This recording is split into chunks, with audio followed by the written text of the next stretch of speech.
ವಿದ್ಯಾರ್ಥಿಗಳಿಗೆ ರಾಜ್ಯ ಸರ್ಕಾರವು ಅತ್ಯಂತ ಮಹತ್ವದ ಸುದ್ದಿಯೊಂದನ್ನು ನೀಡಿದೆ. ಇನ್ನು ಮುಂದೆ ಎಸ್ಎಸ್ಎಲ್ಸಿ ಫಲಿತಾಂಶದಲ್ಲಿ ಹಿಂದಿ ವಿಷಯದ ಅಂಕಗಳನ್ನು ಒಟ್ಟು ಅಂಕಗಳ ಪಟ್ಟಿಗೆ ಪರಿಗಣಿಸಲಾಗುವುದಿಲ್ಲ.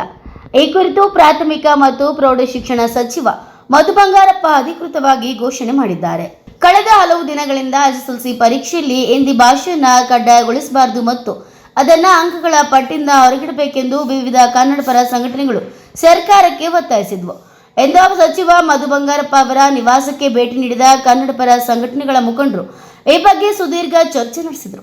ಘಟನೆಗಳ ಈ ನ್ಯಾಯಸಮ್ಮತ ಬೇಡಿಕೆಗೆ ಸ್ಪಂದಿಸಿದ ಸಚಿವರು ಮುಖ್ಯಮಂತ್ರಿ ಸಿದ್ದರಾಮಯ್ಯನವರೊಂದಿಗೆ ಚರ್ಚಿಸಿ ಈ ಐತಿಹಾಸಿಕ ತೀರ್ಪನ್ನು ಕೈಗೊಂಡಿದ್ದಾರೆ.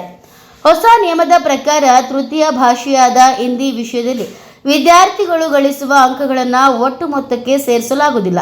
ಬದಲಾಗಿ ಈ ವಿಷಯದಲ್ಲಿ ವಿದ್ಯಾರ್ಥಿಯ ಸಾಧನೆಯನ್ನು ಕೇವಲ ಗ್ರೇಡ್ ಮೂಲಕ ಅಳೆಯಲಾಗುತ್ತದೆ. ಆದರೆ ವಿದ್ಯಾರ್ಥಿಗಳು ಪರೀಕ್ಷೆಗೆ ಹಾಜರಾಗುವುದು ಕಡ್ಡಾಯವಾಗಿದೆ. ಪರೀಕ್ಷೆಗೆ ವಿದ್ಯಾರ್ಥಿ ಹಾಜರಾಗಲೇಬೇಕು, ಆದರೆ ಅದು ಕೇವಲ ಗ್ರೇಡ್ಗೆ ಸೀಮಿತವಾಗಿರುತ್ತದೆ ಎಂದು ಸಚಿವರು ಸ್ಪಷ್ಟಪಡಿಸಿದ್ದಾರೆ. ಇನ್ನು ಮುಂದೆ ಒಟ್ಟು ಅಂಕಗಳ ಇಳಿಕೆ 525ಕ್ಕೆ ಸೀಮಿತವಾಗಿದೆ.